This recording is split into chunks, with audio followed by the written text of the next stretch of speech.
Welcome to Made for Mondays, the source for digging a little deeper into the Believers Church Sunday messages and finding ways to apply them to our daily lives.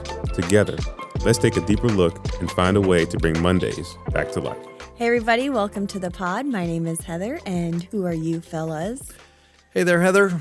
It's me, Jamie. Hi, Jamie. 2 weeks in a row. Yeah. I know. Us three. Sam's here today. Yep. Good to see you guys. Yep. Did you do anything fun this weekend? Fun? Yeah, fun. Nope. Yes, yes, you did. You did something fun on Saturday. I did. We watched Esther for a little bit on Saturday, and that was actually kind of fun. We had Derek and Sarah, not Sarah Beth. Your other kids, Sarah, your children. our kids, and Esther, and we played games and stuff. It was very Oh, fun. that's fun. We played the pig game. I haven't played that in forever. Oh, man. I Are they love either that like stand game. up or they're if they're sitting on The pig positions. Yeah, it's so I forgot fun. about that game. Yeah, it's a great game. Yeah, It's we like had a a good- version of Yahtzee kind of, right? Yeah, it's like Yeah, a greedy game. You know, it's like you roll and you keep going until you lose all your points. kind while of you like win. left, right, center. Okay. Yeah. How did Yeah, it was Esther fun. do? Esther did great.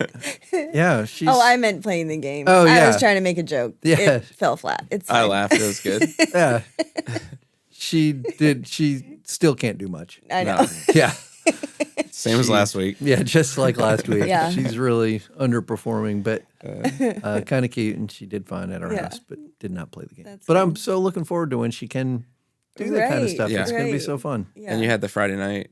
Let's chat. Friday night, let's chat. That was good. Yeah. I thought it was really good. I thought it was really good. We didn't have as many people as signed up show up, so that was Yeah, that was disappointing. a But little disappointing. But those that did show up, yeah, it was a really good discussion. I thought so. I thought it We was really need good. sound effects. Yeah. Because that would have been a great Wah, wah, wah, wah. I mean, you could just do them. Yeah. I think they're better. Actual sound effects. Yeah, we'll have to Heather, work on that. you should. If there's to technology that. for that, Yeah. It's still being made. Yeah. We're getting there. All Though. right. We're getting close. yeah, Very okay. close. All right, excellent. Yeah. fun. I think with the Let's Chat, our team hasn't had a chance to really debrief over the event yet. And when you say not really, not at all. Not at all. Just Right. like conversations with each other. But I think it's one of those things where it's just another part of the process, really. Of like, it's not like we had this polarizing series and then we had Let's Chat and now everyone feels comfy cozy and Oh, yeah, we for sure. resolved And all moving on, the yeah. world's Great. problems. It was like it's an opportunity for us to just continue conversing and Yep. learning how to respect one another's opinions and experiences. So from that perspective, I think it Well, was like a really good. You guys know I'm a super positive person, so I always try Yeah. to turn things to the positive. You really are. But I think while it was a good thing that people signed up because when someone signs up, at some point in their heart they were like, "Oh, I want to have Yeah. this conversation." Yeah. But it still is very difficult to be like, Yes. it's not like you're going to this like fun, exciting Right. amusement park. It's like, "Oh, do I want to go and talk about my feelings?" Nah, I'll just Right. go to this other Yeah. place on Friday night. So, but it seemed like a good turnout. I was back in Video World doing Yeah. stuff, but yeah, that was cool. It was good. What did we do? Oh, we had our friend Joey, his little girl turned 1. So we had a birthday party on Saturday. Nice. Those are fun, right? 1-year-old birthday Oh, parties, yeah. for sure. I mean, 5 and under birthday parties are just a blast. Yeah. Yeah. So, but I will say, many of the guys that I hang out with the kids, we've learned that there are certain things you can have for the dads. You have the football games on, so there's college football. Yeah. So we just kind of hung around and were able to Yeah. see those. So that was all right. Mm-hmm. I know you two don't want to talk about it. No, I don't want to And talk I'm sorry, about it. but some of us have Victory Mondays in here. Yeah, so I did not stay up to watch the game because it was Yeah, That's a good a idea. late game. And shouldn't this have. morning I looked at the score and I was like, It was wow. dreadful. I don't think a lot of 40 people stayed up to watch the rest of that 40 game. to nothing. Yeah, for Giants those that don't lost. know, yeah, you're a Giants fan, upstate New York. I'm a casual sports fan. You're not wearing your jersey on Sunday. Yeah, those kind of things. I don't watch many of the games. Right. I check the stats on Mondays usually. Big But, yeah. big games. You're gonna turn it on. Yeah. if it's like Yeah. important. Yeah, but that was brutal. I mean, just even reading the stats on that game, it was It pretty was rough. pretty brutal. Yeah, I love it. I thought it was like a bad day for Vikings fans, but then I watched That that, made you feel and I was better a like, little bit. I mean, it was all right. Yeah, we only lost by a what couple happened points. to the Vikings? Well, the Bucks beat us, Yeah. which is not great. Old Baker Mayfield. At home, not Tough- good. tough scene. Not good at all. Yeah. But I will say, for our family, Yes. while it was a heartbreaking Sunday on in that Yes. realm, my father-in-law, I saw that. who has not really left his house but for a couple of doctor appointments, and it's very like laborious to even do that. Yeah. Since February, was at our house watching Yeah, the game, pretty and great. he Yeah, stayed that's for the fun. whole thing, Nice. and it was great. That's good. So we were very excited about that. But you guys did kind of change that up, so maybe that could be why I you guys know lost. he can't come over anymore. Yeah. Sorry, Les. He'll have to go That's to. it. He just has to watch at home. Yeah. Yeah. And what happened with the Browns? Oh well, the Browns are just the Browns, baby. It's New Year, Super Bowl. That's where our eyes are. Who they We play? played Cincinnati Bengals, Oh, okay. Uh-huh. and Yeah. the Bengals. Cincinnati is in Ohio, but it's Yeah. very close to Kentucky, and there's different thoughts throughout Ohio. And are they like our little brother? I mean, kind of. Right. Are there a lot of people at church with Bengals jerseys on yesterday? Yeah, there are, because they're the Are there? they're the bandwagon. Yeah, right now. Okay. They got Joey B, Joey Burrow. Uh-huh. Even my oldest daughter, she loves the Bengals right now because of Burrow? Joey. Even though he just got engaged, so broke her heart. Yeah. But we just needed to let him know yesterday. So Yeah. rainy day in Ohio, just Yeah. Perfect football yep, weather. 1-0. Fantasy people who had Burrow on their Not fantasy good. roster this Not week good. were not happy. Yeah. But I feel like fall is finally back in full swing. Yeah. Yeah. Football's here. Fun. I love this time of year. It's awesome. Yep. Jamie, sorry about your Giants. Yeah. Jamie, you had lunch with Jamie yesterday as part of our And discovery as experience. Sam pointed out, I actually have lunch with You Jamie do have every lunch with day. Jamie every day. Unless you're fasting. Then. Yeah. Right. Yeah. Yeah, that was really good. Had a good time, good turnout. Got to meet a lot of folks, and what was actually really cool was, at least two of the families that I met came during polarizing, and it was why they kept coming. And Yeah. they stayed. That's Uh-huh. good. So that was awesome. that was good. very cool. Yeah. Yeah. And the feedback around all of that at every table I went Yeah. to was just really, really good. So that was very encouraging. Yes. Yeah. Yeah. And- it was fun. And yesterday, Believers Kids had like a whole bunch of first time They guests. had and stuff, which was 22 awesome. first-time guests. Yeah, that's 226 kids, 22 first-time Yeah. guests. Amazing. Incredible. Very cool. Yeah. I also this is a little bit of a plug, but also some of what I did on Saturday. So we had our re-engage core team. Yeah. Well, we called it the draft because we were helping get people into their groups because re-engage starts tonight. Yep. And then we had our leader cookout Saturday night, just a time to get together with everybody and kind of kick off the re-engage season. So we're just really excited about that. Some awesome couples that are going to be leading, and some really great couples too that are going to be participating in that over the next several weeks. So that kicks off Yeah. tonight. Really fun. Very good. So you guys, we did have a Bible reading challenge. I would say it's more of an observation Yeah. that we would like to talk about today. And this is what our friend Joel turned in. He said, there are many, many references to sacrifices and animals presented at altars and the confusion of eating that meat. But Paul makes it clear eating that meat is not wrong in itself. My mind goes to what the process would look like. I'm trying to envision the logistics of bringing and staging animals, the fires, the smoke, the smells. P.S. Joel is a retired firefighter, so that's probably why he's thinking about that.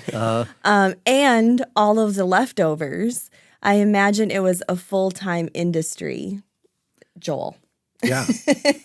Yeah. So, and it was a fire hazard. Didn't Rome burn? The Yeah. Christians got blamed so, for it. yeah. So, Yeah. yeah, it probably was a fire hazard.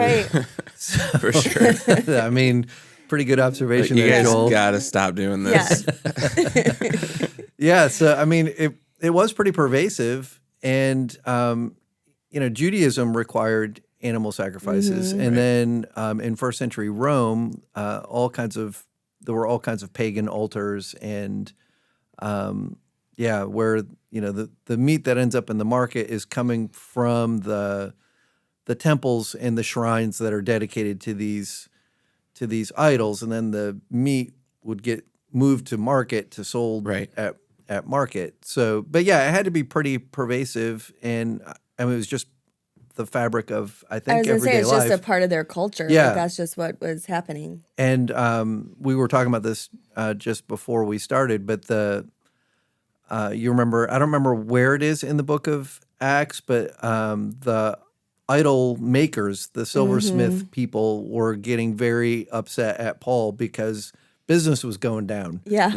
They weren't selling as many Right. idols because too many people were turning to faith in Christ and abandoning idol worship. And Right. so it was negatively impacting the idol making industry. And certainly there was an entire layer of the economy that was dedicated to, raising animals and selling Right. to the shrines and all the things. Yeah, it just had to be an industry complex, Yeah. the idol Yeah. industry complex. It's so true that I'm super sensitive to smell, and I was just thinking, like, I can't even walk Oh into my like gosh. a Yankee Candle. Like, it just drives me nuts. So I can't imagine what the streets smelled like. It Yeah. might have been like walking through like a barbecue pit. That's true. It could have been awesome. It could have been though. amazing. But like, Yeah, can just you constantly imagine hungry. just like the like before it gets cooked part? That Yeah, had that- to smell terrible. Yeah, that probably did smell terrible. Like blood and raw flesh. Gross. Heather, we get it. We all knew what you were talking about. Well, yuck. I and agree then what are with they doing Joel, with all like, those intestines? Oh, and That's stuff? so true. I man, think they. I ick. mean, you can cook with a lot of things. You can. A lot of Guys, things. I'm really glad Rochelle's not in here right Yep. now. She'd be having Oh, a that's real true. hard time. Well, I hope Sorry, she doesn't Rochelle. listen. Just skip this part. Okay, Paul so said it was okay. we not only put the podcast on our YouTube channel, but we also put our messages We do. on our YouTube channel. It's true. And last week, for week 1 of our Back to School series, we posted our message, and one of our viewers wrote a question Yes. in the comments. So this isn't technically a what the what question, Uh-huh. but I don't think you needed to do that then. I feel like it fits For our many reasons. category. So, and we need to have that segment every Yeah. week anyway. So For sure. this comes from one of our YouTube viewers. They write, I received much from this video. Thank you. I'm curious about this question. Why is the NLT the only translation to add and be my disciple? Yeah. So that is from Matthew 9:9, where Jesus calls Matthew to come and follow him. And in the viewer is correct. I looked at 20 different translations, Yeah. and the NLT is the only one that adds. All of the other ones say, Jesus went on from there. He saw a man named Matthew sitting at the tax collector's booth. Follow me, he told him, and Matthew got up and followed him. And that's the NIV. NLT says, follow me and be my disciple. And Jesus said to him, so Matthew got up and followed him. So I tried to find I know basically what the answer is, but I'm not sure. So different Bible translations have different philosophies of how they're going to interpret passages. Right. So some try to do stay very close to what the actual words are in the Greek, and then they just translate them word for word. And that's why some translations are really kind of hard to read because how it's written doesn't flow very well in English. And it's like if you ever hear someone speaking a foreign language, like someone whose English is not their mother language, and they mix up subject and verb and things like that. Yep. That's because Sentence structure is all over the place. it's all over the place, and different languages do it differently. And so the translations that do the more literal are a little bit harder to read. One of those is the NASB. It's a great translation, a little more difficult to track with. The NLT, as well as several other, including the NIV, they use to varying degrees, this thing that's called dynamic equivalence. That's what I was going to say. There. Yeah. And the idea is that you're trying to capture ideas, not just the words. So you want to capture, you want to stay close to the text, but you want to really stay closer to the meaning of the text than you do the text itself. So the NLT adds, and be my disciple, to provide a clearer emphasis on the nature of Jesus' call to Matthew. While the phrase "follow me" in the original Greek language encompasses the idea of becoming a disciple of Jesus. And it actually, in the Greek, it says, the way it would say it, if we really translated it, it would say, come and continuously follow me, is what it would actually say. It was an imperative. Like he didn't want him to just get up and follow He didn't want him him just to the come. next table. It was like the Greek carries the idea of this persistent following that starts at that moment and just keeps on going, and that is, by definition, that is what a disciple is. And so the NLT chose to add that phrase for emphasis, but it's actually. It probably is a pretty good capturing it's in keeping with the what clarification. Jesus says. Yeah, clarifying for us while it was already clear to those that were reading in Greek. Yeah. Such a good That was question. a great answer. And a great answer. Yeah. So there you go. That was really good. We all learned something. Yes, Yep. well do. Awesome. All right. Well, yesterday we continued the series Back to School. And before we get to the heart of this message, this is a really important question, you guys. What was your favorite or least favorite subject in school? Hands down, my least favorite was anything math. Oh, we were just talking about that before. I was terrible at math. So, like my freshman year, took algebra, I think it was, and solid C. Yeah. And then I took what I'm trying Algebra to think. 2, trigonometry, Geometry, maybe. Yeah. I think I took that like low C, high D. Took trigonometry and had to drop it because I was going to fail that class. Yeah. I was in there for about a month and I literally had no idea what was happening. Yeah. It was terrible. I hated it. That was definitely the same for me. But it's weird now, like math, I'm just terrible. But now that I sit down, I don't have to do it. Yeah. Like Addie's in algebra 2 now. We were just talking about it before we came in here. And it's actually interesting to me now. Oh. Because there's no pressure for me to like, I don't care if I get it wrong. Man. It was learning it it felt now. so abstract to me. Yeah. Like you had to think about I things that know. I just I couldn't can't do it. I couldn't do it. And I have like 2 math classes that I have to take Oh, in this. And I'm dreading it. like, I literally don't want to finish going after my I degree because of it. I can honestly appreciate that. Yeah, it's tough. Like, can Yeah. someone please come do this? Why? This isn't what I do. I don't use math here. I know it's just a requirement for degrees. What was your favorite subject? Probably. I mean, I loved English classes. Really? I that did. probably makes yeah. sense. But I also loved psychology and sociology. I found those Okay. to be super, super interesting. History was up there too. I did like history, but I think probably English and then psychology, sociology. Yeah, history for me because Yeah. it was real. Yeah. I don't yeah. feel like math was real. I was like, Math like was you guys not said, real. This is not real. Nobody does this for real. But I know there are people. There that are do people. Now. I have friends that are like, okay, you were the one that loved this class. Yeah. Yeah, Robin Orr. Yeah, I took 3 years of Spanish, so that was good. Yeah. Yeah, it really was helpful. Super helpful. Yeah. Man, when you were down You in don't Nicaragua, say- I it only just- got to Spanish too, but I did take 3 years of Spanish. And it kinda helps you say kind of like all, 10 years of college. all of the inappropriate things in another Yeah, language. I learned things I needed to learn. Yeah. I'm with my Jamie. I goodness. loved English. It Yeah. was like, yeah, that was probably my favorite, but followed closely by history. Yeah. Math and science, they could have, I just don't need those. Yeah. I don't need those things.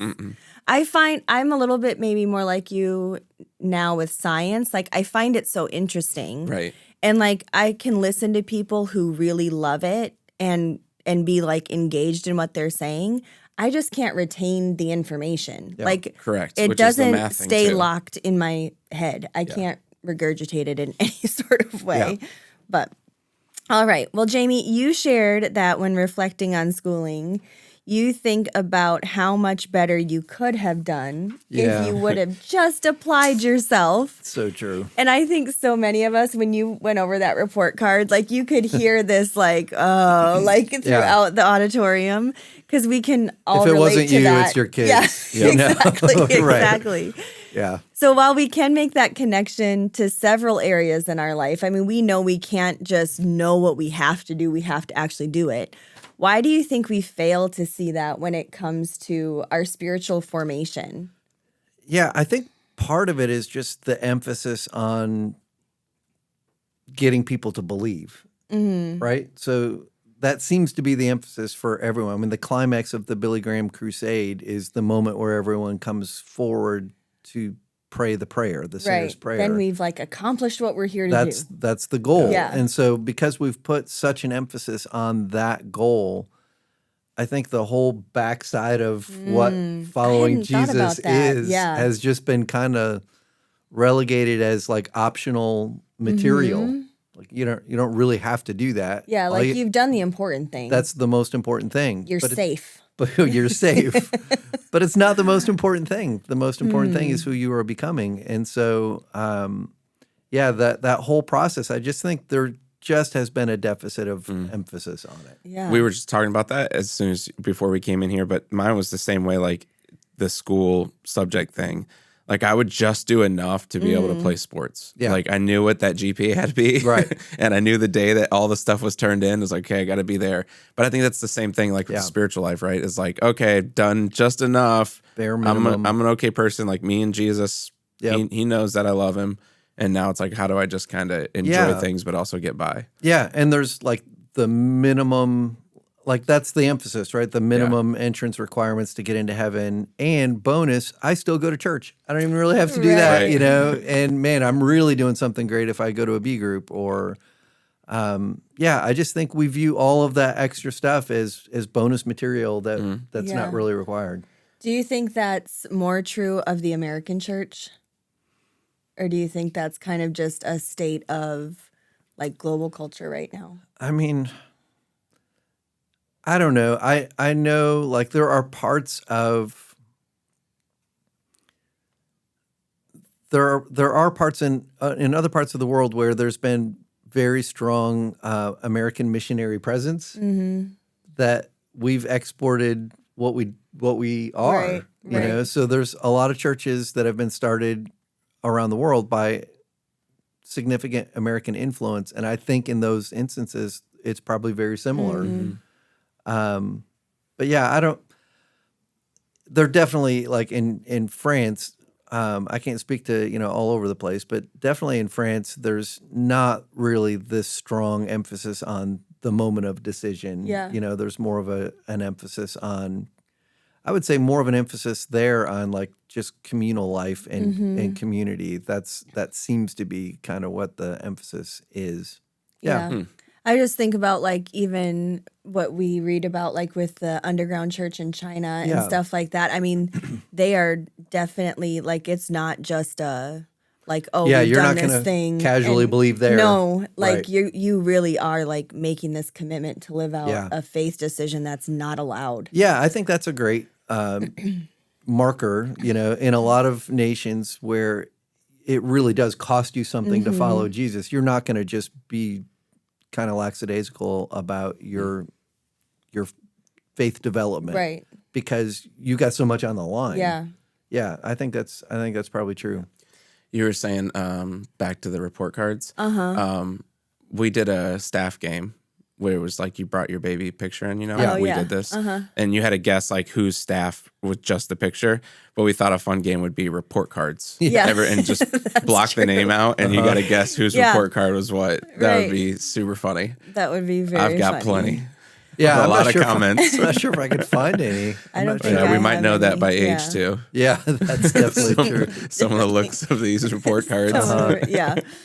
Well, Jamie, you mentioned the mission of Believers Church, which is making Jesus number one person at a time. And it was pretty cool timing because this was on the heels of last week's All Staff, which Sam was just talking about, our fun game that we played, where we were discussing the importance of vision. We're going through Craig Groeschel's Lead Like It Matters book together.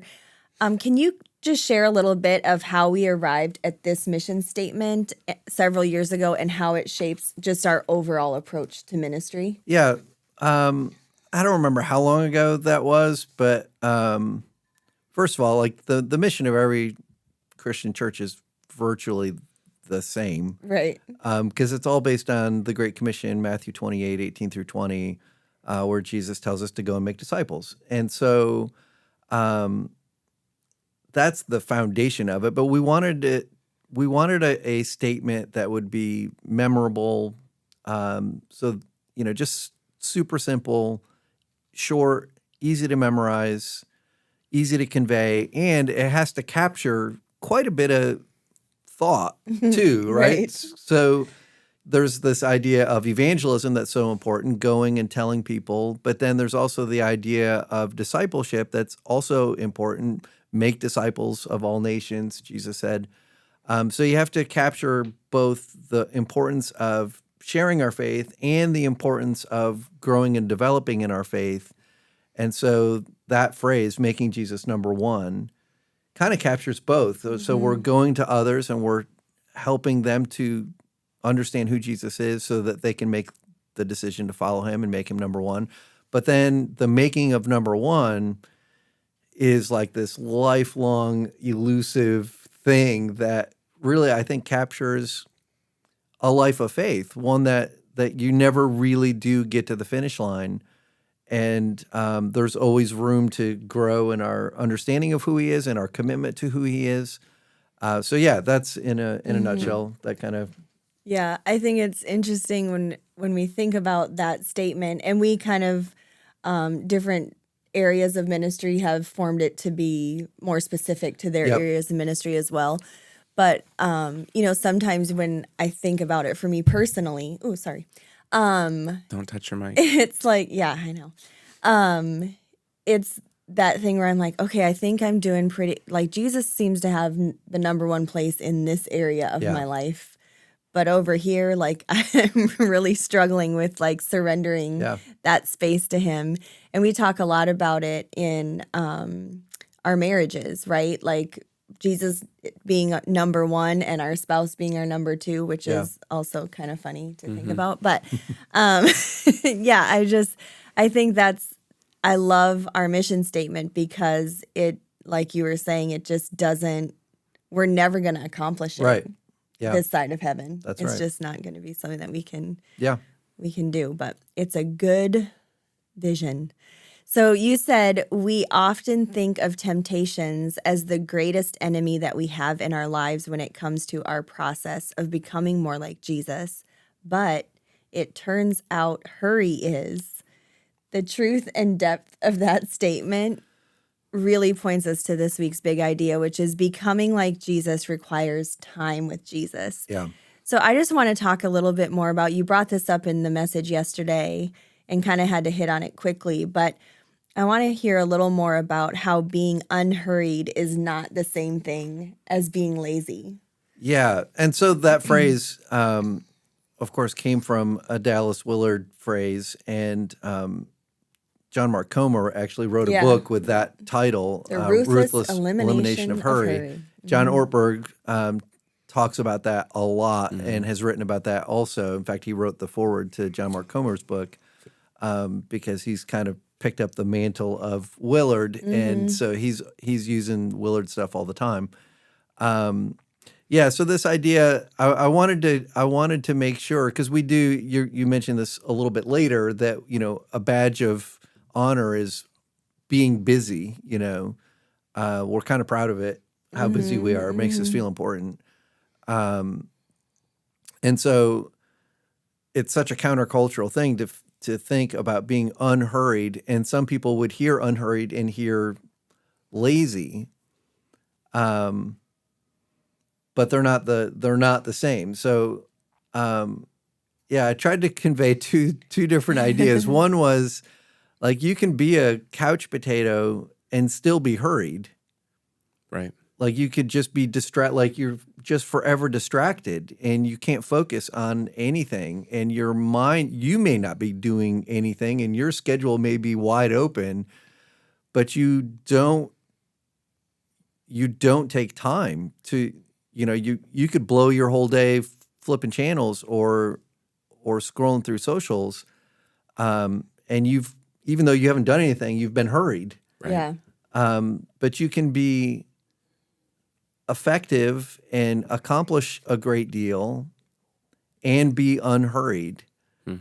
And, the whole idea that John Mark Comer hits on so effectively in his book is like, you can't love if you're hurried. The Henry Newen quote later kind of conveys that same idea also, because to actually love someone, you have to listen to them. You have to attend to needs that arise. You have to have enough margin to respond to needs of people around you. And that's kind of the idea of being unhurried, that you have the capacity to be relational. And being relational requires time. It just does. And so if you're so hurried that you have no time for relational engagement with others or with God, then you're just too hurried. You're just too busy. Yeah. Yeah, you one, I thought you were gonna go into an 80s ballad there. Oh, To yeah. love somebody. But also, I think what you're like, we all three of us are in different seasons of life. Right. But I think we would all say we're busy. Oh, for sure. Like it doesn't, I used to always be like, well, I've got 3 kids still in the house, so we're way busy. But I think it's just like there's always going to be something else to do. There's always going to be something to put in your calendar. So when you were talking yesterday, I thought this was from the book, but I didn't realize how well connected your message was with the all staff that we had as well. But for us, it was just creating space this season. Yeah. And I think that's like the unhurried thing. Yep. It's like, that's the same thing with relationships. If you don't have any kind of space in your schedule, you're not going to develop relationships. Right. In those. You can't. And so we went into that, the Hager family, like this September, we were just looking at our calendar, like every single day was filled. And I'm like, we have no space. We have no emergency fund for our time. Yeah, that's a good way to say it. And so, so we were just looking, and then your message comes, this week on that. And so it just hit strong. And we've went through some family things this week that's like, man, had we not created some of that space, I mean, it would have just been even more overwhelming. So, and I think space. sometimes, like, when we allow the hurriedness to be present, like, sometimes it becomes so overwhelming that you do kind of just become a couch potato, right? Yeah, right. Because you're like, I I'm can't even Yeah. function. So now it looks like you're being lazy, but you're so overwhelmed with all that you are needing to accomplish or Right. be a part of, or And any of those things. And like you said earlier, Sam, like phases of life. How many retired people have I talked to that are like, man, I don't know how I held down a I job. know, Yeah, right. Yeah. I've got so much going on. I don't even know how I worked before. Right. So it does not matter It your doesn't phase stop. of No, life. it doesn't. Yeah. Right. So you you led us to the Pareto principle out of that, and trying to help us get a vision for how we can manage our time. Can you just chat us through that a little bit more too? Yeah. So the Pareto principle states that roughly 80% of effects come from 20% of causes, or in other words, a small portion of inputs or efforts often lead to the majority of outcomes or results. And so, I love that idea, and that there are small things that you can do, that most of the good things that happen in your life come from very few inputs that you have. This feels like a math problem. Right? Trying to identify what are those small things, the 20% of my things that I do that are going to bring 80% of the results to my life. And it's just such a cool principle, and it's been kind of proven to work in so many different areas. Like, it started as a economics thing. That was how the whole principle first got developed. Pareto himself, he observed that like 80% of real estate or whatever was owned by 20% of the people, or 80% of the crops were being derived from 20% of the the land, and all of these different things. And you start applying it across the board. And I thought, how fun would it be to apply that to spiritual development? Yeah. That'd be kind of cool. Yeah. So one of the kind of areas that you talked about applying this principle to was our relationships. Yeah. So how do we correctly identify relationships that have a positive impact in our lives? I mean, how hard? It seems easy on the surface, I think. Yeah, it does kind of seem easy on the surface. But I think that's why so many people have bad relationships. That's probably true. Because you're like, oh, this is good. You're like, no, it's actually not good for you. Yeah, I don't know. I think it's easy to identify and hard to take action on it. So if there are relationships that you have that are not helping you to become more like Jesus. That's the context that we're using it in. So, but even if if take the spiritual formation piece out, if you have a relationship that's healthy or not, right? But extracting yourself from unhealthy relationships is just incredibly hard to pull off. Right? You mentioned that it's like even hard. This gets even harder the older that we get to have like friendships and relationships that fill us up and are positive. I'm just wondering, like that's where it gets hard too, right? Because I think in our culture right now, there's this like how many followers we have, how many people like what we're posting, how many like all these things, and it gets said that that's a next generation problem, but I think it happens like for adults as well. And so we don't really put this filter on like what are our actual relationships and who are we really, the 5 people that you mention all the time, And when we, as adults, we feel like that's harder to attain, I think we try to cling to the social media aspect, or like then we just want to have a ton of surface level relationships because it's so hard to get to that space of deeper relationship with people. It is hard. Yeah. And that's why you need time to pull it off. Yeah, and I think we often, there's also great risk in those relationships. You invest more in fewer, the stakes seem higher. Yeah. So you settle for superficiality and... Well, I was going to say, it's like, I think it's way more difficult as an adult. Yeah. When you're in school, you have a natural break of like, oh, I'm going to go to college. So you could break that relationship off if it wasn't good for you, right? Yeah. In a nice way. It doesn't have to be this like long sit down. Right. It's just like, I'm going this way. But like adulthood is like, we've been friends for 5 years and I just realized this isn't healthy for me. That is extremely difficult. Yeah. It reminds me of the Friends episode with Monica and Phoebe. Like Phoebe tries to get rid of Monica, but Monica's scrappy and she just she won't go away as a friend. So it's like there are those relationships in your life where you're like, I don't know how I would go out about life without that relationship, even though it could be unhealthy. Yeah. And so the adult process of that is so extremely difficult. For sure. And sometimes you just got to have really, really tough Matthew 18 conversations, and that's people don't want to do that. Yeah, and in the Pareto principle that I talked about, it was find those few relationships and spend more time with them. So it's not even necessarily saying like you have to just cut off the bad ones. Just put more energy in the good ones. Yeah.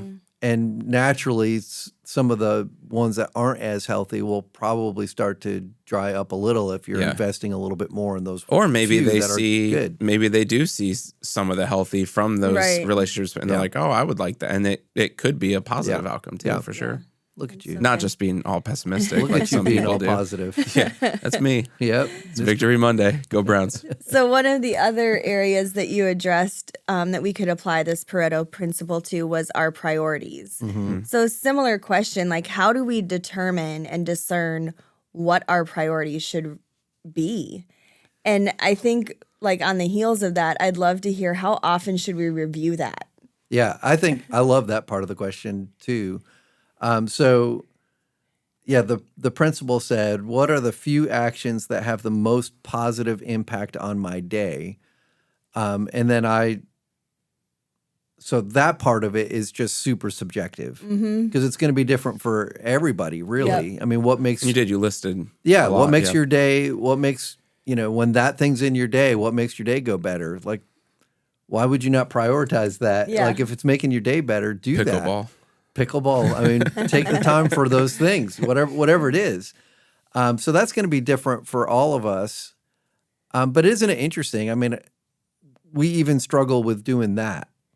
Yeah, well, it's there's so many good things, so choose the Yeah. great things. Like, Yeah. it's really hard to prioritize because we can assign good attributes to Yeah. all of the things that we're. Yeah, for sure. So, how often should you review your priorities? I mean, I would say you probably ought to do it pretty frequently. Yeah. Yeah. It's like a to-do list, Yeah, right? you don't I mean, want too much time to go by where you realize, man, I've been Yeah. prioritizing the wrong things. Last night Bonnie and I read through our calendars for the week. Here's what's going on this week. Yep. That's not a bad time to Right. to evaluate your priority. Like, does this week look like the kind of week that am I prioritizing the right things this week? And maybe I need to do something different. The other side of that is I took that to not just be the things that make your day better, but what are those priorities that can contribute to your spiritual formation? And in that sense, I mean, there's probably a gob of different things too, based on how you're wired.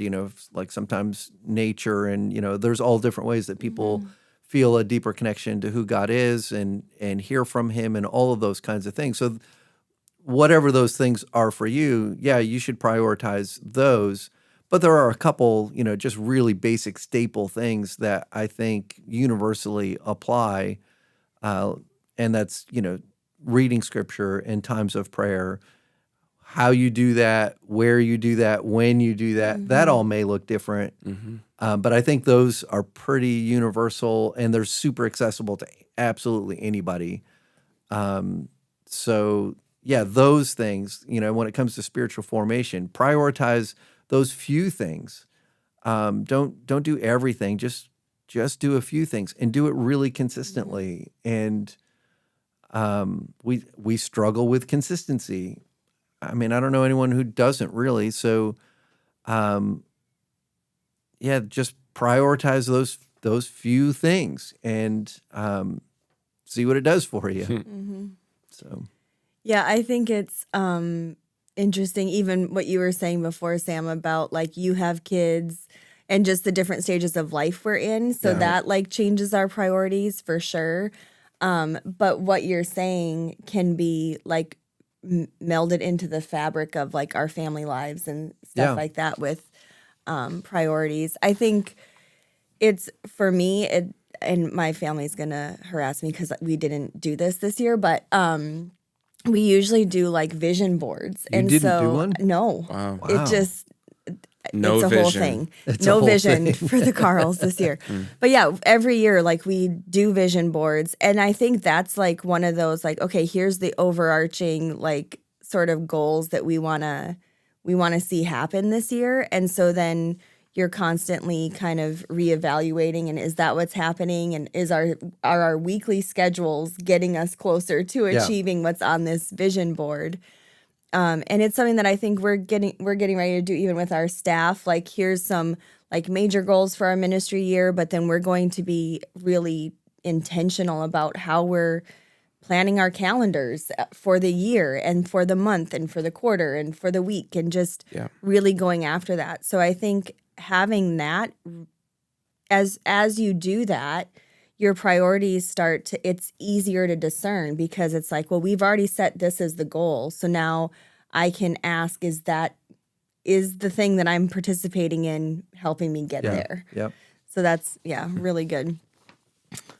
So this series is all about learning and following, and the Pareto lifestyle asks us to wrestle with the question, what are the few information sources I learn from most? Yeah. So with so much information at our fingertips, how can we manage what we're allowing to teach and influence us? Yeah. So,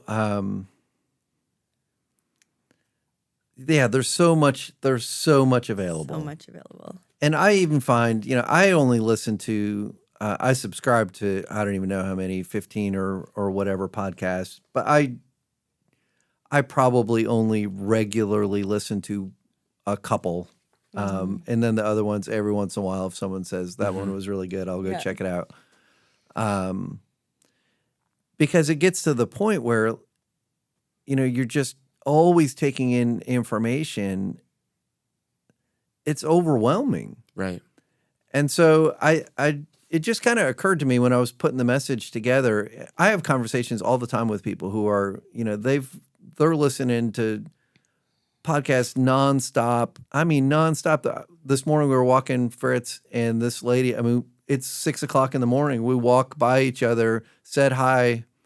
She's got her earbuds in. She's listening to something. She can't even acknowledge two people on a dark street. Right. Because she's just taking in information from the moment that she wakes up, And I think a lot of us do that. We're just constantly taking in information, and we're not engaging.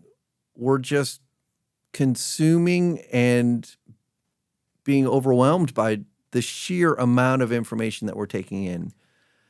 And so, and even good information, like conversations that I have with people who are listening to, I don't know how many church services they're listening to a week. Right. And like I said yesterday, have at it. There's some great teachers out there, and spend some time listening to them. That's awesome. But man, don't neglect. That's leading to a hurried mind, I think. And it's actually could be undermining your spiritual formation. So trying to find, I don't know, like everyone resonates with different ways that people teach and all that kind of stuff, or the information that you're pulling in. But, find a few sources that speak the most to you, I guess. And, and just take those in. This was the part of your message that hit me yesterday, just listening. I also think that there are so many sources and things you can listen to today that it makes me feel guilty if I don't. Yeah, you feel like a slacker. Yeah. And I'll even say this, like, I know you love to read and you love, just learning. I like that, but I don't like it as much as you do. But also, like, when people are like, well, I listen to this, or you should listen to, like, I'm like, oh man, I haven't listened to that yet. Like I'm failing in that process. Yeah. But it can be so overwhelming. Yeah. Where, man, I wish it was back the day you went to Sunday and that was your preacher and you heard from it, and then you read and you listened to Jesus, and that was what you worked on that week. I think that was enough. I think there's something to that. I failed at that quite often. Yeah. And I mentioned application deficit disorder. Yes. Our problem is not lack of information. No. And, here we have more information at our fingertips than ever, and people are still not being formed into the person of Jesus. So it's not the amount of information you're taking in that is the problem. Application is the problem. Yes. Yeah. And that takes time, and it's a slow process, and you have to spend time reflecting and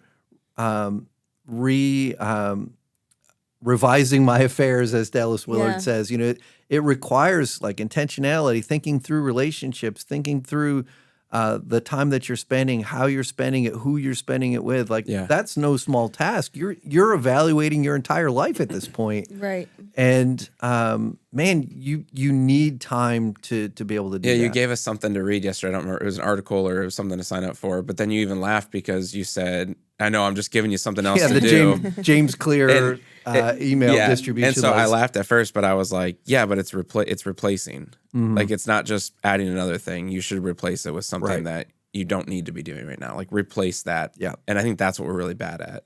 Terrible. We just keep stacking it up instead of, I'm going to do this, so I have to get rid of this. Yep. Yeah.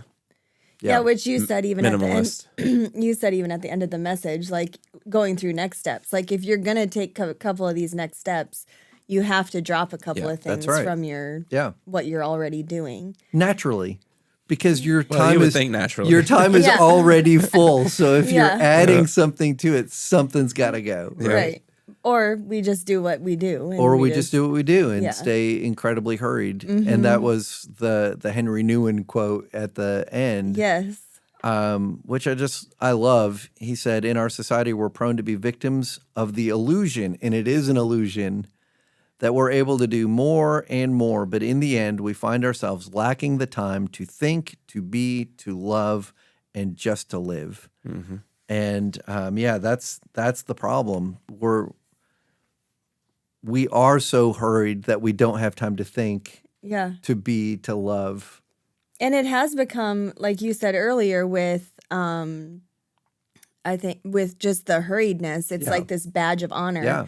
I think even being stressed is like a badge of honor. Like, oh, I'm just so stressed out. I'm just, or I mean, we talk very positively about therapy around here. I have a therapist. I think it's great. What? But like even this like idea of like, I'm just so stressed. I need a therapist, and like all these things we kind of have just absorbed as like, if you don't have those things or those need for that, then you're just not doing life right. Like you're just, like you were saying earlier, like you feel like you're lazy, or you're just like you're missing out. You're missing out. So how do we apply what Henry is encouraging us to do? Yeah, that is what Sam said, the replace. Have a day. Yeah, man. This Monday, I hope it's. I knew the Browns win yesterday was good, but I didn't realize it was going to propel me into just new places with my job. Right, man. Wisdom. I love this. Wisdom from Sam. That could be hopefully they win next week. That could be a new segment on the podcast. Wisdom from Sam. I love that. That'd be really good.